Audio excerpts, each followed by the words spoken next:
Hi friends, welcome to Balu IQ YouTube channel.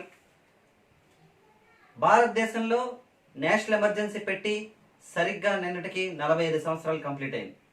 So మనకు 1962లో ఒకసారి national emergency పెట్టారు, 1971లో ఒకసారి నేషనల్ ఎమర్జెన్సీ పెట్టారు, 1975లో ఒకసారి నేషనల్ ఎమర్జెన్సీ పెట్టారు. అయితే ఫస్ట్ టైం కానీ సెకండ్ టైం కానీ పెట్టినప్పుడు ఉన్నటువంటి నేషనల్ ఎమర్జెన్సీకి మూడోసారి పెట్టినటువంటి నేషనల్ ఎమర్జెన్సీకి ఎందుకు అంత డిఫరెన్స్ ఉందన్నది ఈ వీడియోలో మనం డిస్కస్ చేద్దాం. అయితే భారత రాజ్యాంగంలో ఆర్టికల్ నంబర్ 352 ఏం చెప్తుందంటే, సో భారతదేశంలో నేషనల్ ఎమర్జెన్సీని రెండు రకాలుగా విధించవచ్చని చెప్తుంది. ఒకటి అంతర్గత కల్లోలాలు వచ్చినప్పుడు కానీ, లేదంటే ఏదైనా సరే దేశంతో విదేశీ దురాక్రమణలు కానీ వచ్చినప్పుడు కానీ నేషనల్ ఎమర్జెన్సీ పెట్టచ్చు. 1962లో చైనా పంచశీల ఒప్పందం అనేది వైలేట్ చేసి భారతదేశంతో యుద్ధం చేసినప్పుడు 1962లో సర్వేపల్లి రాధాకృష్ణన్ గారు పెట్టడం జరిగింది. 1971లో బంగ్లాదేశ్ కోసం పాకిస్తాన్కి భారతదేశానికి మధ్య యుద్ధం వచ్చింది. అప్పుడు మనకి వివి గిరి గారు రాష్ట్రపతిగా ఉన్నారు. కానీ మూడోసారి ఏం జరిగిందంటే 1971లో పాకిస్తాన్తో యుద్ధం గెలిచిన తర్వాత ఇందిరాగాంధీ గారి ప్రభుత్వం మనకి మధ్యంతర ఎన్నికలకు వెళ్ళడం జరిగింది.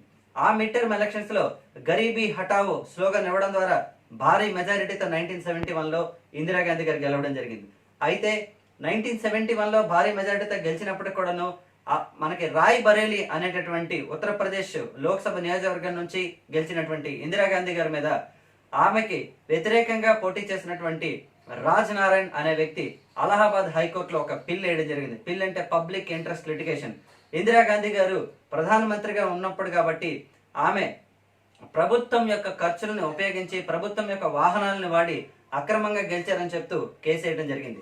ఈ కేసుని అలహాబాద్ హైకోర్టు 1975లో ఒక జడ్జిమెంట్ ద్వారా మనకి తెలియజేయడం జరిగింది. 1975లో ఇచ్చిన జడ్జిమెంట్ ఏంటంటే, లోక్సభకి ఆమె ప్రభుత్వం యొక్క ఖర్చులతో గెలిచారని చెప్పేసి ప్రూవ్ అవడం జరిగింది కాబట్టి ఆమె లోక్సభ ఎంపీగా రాజీనామా చేయాలి అని చెప్పేసి అలహాబాద్ హైకోర్టు అనేది తీర్పు ఇవ్వడం జరిగింది. సో ఈ తీర్పు మీద ఇందిరాగాంధీ గారు మళ్ళీ సుప్రీంకోర్టులో రివ్యూ పిటిషన్ వేస్తే సుప్రీంకోర్టు కూడా ఏం చెప్పిందంటే, మీరు అలహాబాద్ హైకోర్టు చెప్పినట్టుగా ప్రభుత్వం యొక్క ఖర్చులను ఉపయోగించి మీరు గెలిచారు కాబట్టి మీరు ప్రధానమంత్రిగా కంటిన్యూ అవ్వచ్చు, కానీ లోక్సభ ఎంపీగా కంటిన్యూ కాకూడదు, లోక్సభ ఎంపీగా శాలరీ తీసుకోకూడదు, ఏ బిల్లు మీద కూడా లోక్సభలో మీరు ఓట్ వేయకూడదు అని చెప్తూ ఆంక్షలు విధించడం జరిగింది. అయినప్పుడు కూడా ఇందిరాగాంధీ గారు ప్రధానమంత్రిగా కంటిన్యూ అవ్వడంతో అపోజిషన్ పార్టీలు కానీ భారతదేశంలో వివిధ డిఫరెంట్ పొలిటికల్ పార్టీస్ కానీ డిఫరెంట్ ఉద్యమాలు వచ్చాయి. ప్రజాస్వామ్య వ్యతిరేకంగా ఇందిరాగాంధీ గారు పరిపాలిస్తారని చెప్తూ అలా రావడం జరిగింది. అప్పుడు వెంటనే ఇందిరాగాంధీ గారు ఏం చేశారంటే, అప్పుడు మన భారత రాష్ట్రపతి అయినటువంటి ఫక్రుద్దీన్ అలీ అహ్మద్ గారిని సంప్రదించడంతో, అయితే అంతకంటే ముందు చాలా మంది ఏమనుకుంటారంటే ఫక్రుద్దీన్ అలీ అహ్మద్ గారికి చెప్పిన వెంటనే ఎమర్జెన్సీ పెట్టారు కాబట్టి అలా వచ్చింది అనుకుంటారు. కానీ అక్కడ కూడా కాదు. యాక్చువల్గా ఏం జరిగిందంటే, భారతదేశంలో మనకి వెస్ట్ బెంగాల్లో ఒక ముఖ్యమంత్రి ఉంటారు, సిద్ధార్థ శంకర్ రే. ఆయన ఇచ్చినటువంటి అడ్వైస్ ద్వారా మనకి అంతర్గత అత్యవసర పరిస్థితిని పెట్టాలనేటటువంటి ఆలోచన అనేది ఇందిరాగాంధీ గారి ప్రభుత్వానికి రావడం జరిగింది. అయితే అసలు ఈ ప్రజాస్వామ్య వ్యతిరేక ఆందోళన చేసింది ఎవరంటే, కాంగ్రెస్ పార్టీలోనే ఉంటూ మొరార్జీ దేశాయ్ గారు వ్యతిరేకంగా ఉండేవారు ఎప్పుడు కూడాను. అయితే మొరార్జీ దేశాయ్ గారితో పాటుగా భారతదేశంలో అత్యంత పాపులర్ పర్సన్ అయినటువంటి మన లోక్ నాయక్ జయప్రకాష్ నారాయణ గారు కూడా ఒక క్యాంపెయిన్ తీయటం జరిగింది. సో ఎప్పుడైతే లోక్ నాయక్ జయప్రకాష్ నారాయణ గారు లాంటి వ్యక్తులు భారతదేశంలో ప్రజాస్వామ్య వ్యతిరేక ఉద్యమం స్టార్ట్ చేశారో, ప్రజలందరిలో కూడా ఒక తీవ్రమైన వ్యతిరేకత స్టార్ట్ అయింది ప్రభుత్వం మీద. సో దీన్ని ఎదుర్కోవడం కోసం వేరే మార్గం కనిపించక అప్పుడు వెంటనే క్యాబినెట్ తలక అప్రూవ్మెంట్ కూడా లేకుండా 1975 జూన్ 25న ఫక్రుద్దీన్ అలీ అహ్మద్ గారి ద్వారా మనకి భారతదేశంలో అంతర్గత అత్యవసర పరిస్థితిని విధించడం జరిగింది. అయితే ఈ ఎమర్జెన్సీలో 1975 నుంచి 77 దాకా చాలా వరకు ఒక నిర్బంధ చట్టాలను తీసుకురావడం జరిగింది. అందులో ముఖ్యమైనది నిర్బంధ కుటుంబ నియంత్రణ. అంటే మనకి ఏంటంటే నిర్బంధ కుటుంబ నియంత్రణ అంటే కంపల్సరీ స్టెరిలైజేషన్. అంటే పెళ్లి కాని వాళ్ళకి కూడాను కుటుంబ నియంత్రణ ఆపరేషన్లు చేయడం జరిగింది. సో దీని మీద విపరీతమైన వ్యతిరేకత వచ్చింది. అలాగే 42వ రాజ్యాంగ సవరణ అనేది మనకి పాస్ చేయడం జరిగింది. మనందరికీ తెలుసును, భారతదేశ రాజ్యాంగ చరిత్రలో ఇప్పటిదాకా 104 రాజ్యాంగ సవరణలు జరిగితే ఎక్కువ సవరణలు ఒకే అమెండ్మెంట్ లో దేంట్లో జరిగాయని అడిగితే మనకి 42nd కాన్స్టిట్యూషన్ అమెండ్మెంట్ అండి 1976లో జరిగాయి. మనం దీన్ని మినీ కాన్స్టిట్యూషన్ అని కూడా చెప్తుంటాం. సో మొత్తానికి లోక్సభ టెన్యూర్ ని 5 years నుంచి 6 years కి పెంచడం జరిగింది. అలాగే నెక్స్ట్ తీసుకుంటే ప్రాథమిక విధులను చేర్చడం జరిగింది.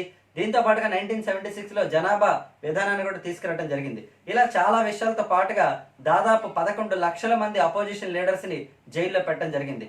సో అలాగే వాక్ స్వాతంత్రాన్ని కూడా తగ్గించడం జరిగింది. సో ఇన్ని కండిషన్స్ మధ్యలో 1977 దాకా పరిపాలించినటువంటి ఇందిరాగాంధీ గారు 1977 మార్చిలో మళ్ళీ ఎన్నికలకు వెళ్ళారండి.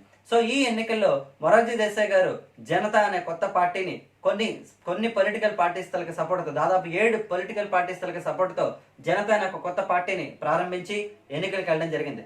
భారతదేశం మొత్తం మీద కాంగ్రెస్ పార్టీకి వ్యతిరేకంగా గాలు వీస్తే ఆంధ్రప్రదేశ్లో మాత్రం 42 సీట్లకి 41 సీట్లు కాంగ్రెస్ పార్టీ గెలిచింది. ఒకే ఒక పార్టీ మనకి జనతా పార్టీ నీలం సంజీవ్ రెడ్డి గారు అనంతపురం నుంచి గెలవడం జరిగింది.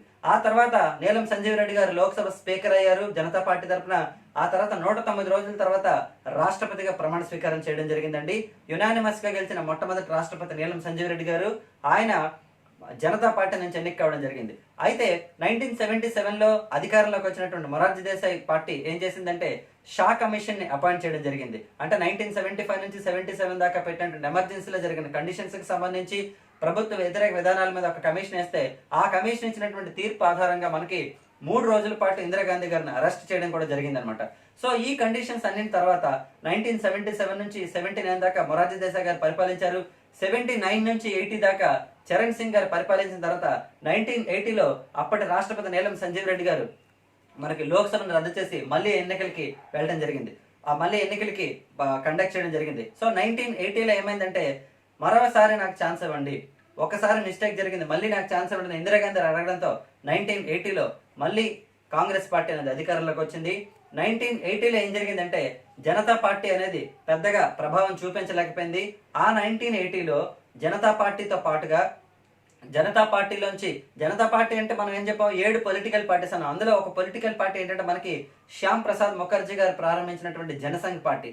ఈ జనసంఘ్ పార్టీ తరపున తీసుకుంటే మనకి వాజ్పేయి గారు 1957లో తొలిసారిగా లోక్సభకి ఎన్నిక కావడం జరిగింది.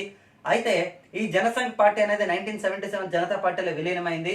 అయితే 1977లో విలీనమైన తర్వాత మళ్ళీ 1980లో ఏం చేశారంటే జనతా పార్టీలోంచి జనసంఘ్ పార్టీ తలకి సభ్యులు బయటకు వచ్చి ఒక కొత్త పొలిటికల్ పార్టీని స్టార్ట్ చేశారండి. ఆ పొలిటికల్ పార్టీ పేరే భారతీయ జనతా పార్టీ. ఆ సభ్యులు ఎవరంటే ఒకరు అటల్ బిహారీ వాజ్పేయి, 2 మనకి ఎల్కే అద్వానీ. సో ఇలా మనకి 1980 దాకా ఇదంతా కంటిన్యూ అయింది. అయితే మొరార్జీ దేశాయ్ గారు 1977లో అధికారంలోకి వచ్చిన తర్వాత 44th కాన్స్టిట్యూషనల్ అమెండ్మెంట్ ద్వారా మనకి ఏదైతే 6 సంవత్సరాలకి పెంచినటువంటి టెన్యూర్ ఉందో దాన్ని 5 సంవత్సరాలకి తగ్గించడం ఒకటి, అలాగే దేశంలో నేషనల్ ఎమర్జెన్సీ పెట్టాలన్నా, ఒక రాష్ట్రంలో ప్రెసిడెంట్ రూల్ పెట్టాలన్నా, దేశం మొత్తం మీద ఫైనాన్షియల్ ఎమర్జెన్సీ పెట్టాలన్నా ఖచ్చితంగా క్యాబినెట్ దానికి అప్రూవ్మెంట్ ఉండాలని చెప్తూ ఆర్టికల్ నంబర్ 352లో క్యాబినెట్ అనే పదాన్ని చేర్చడం జరిగింది.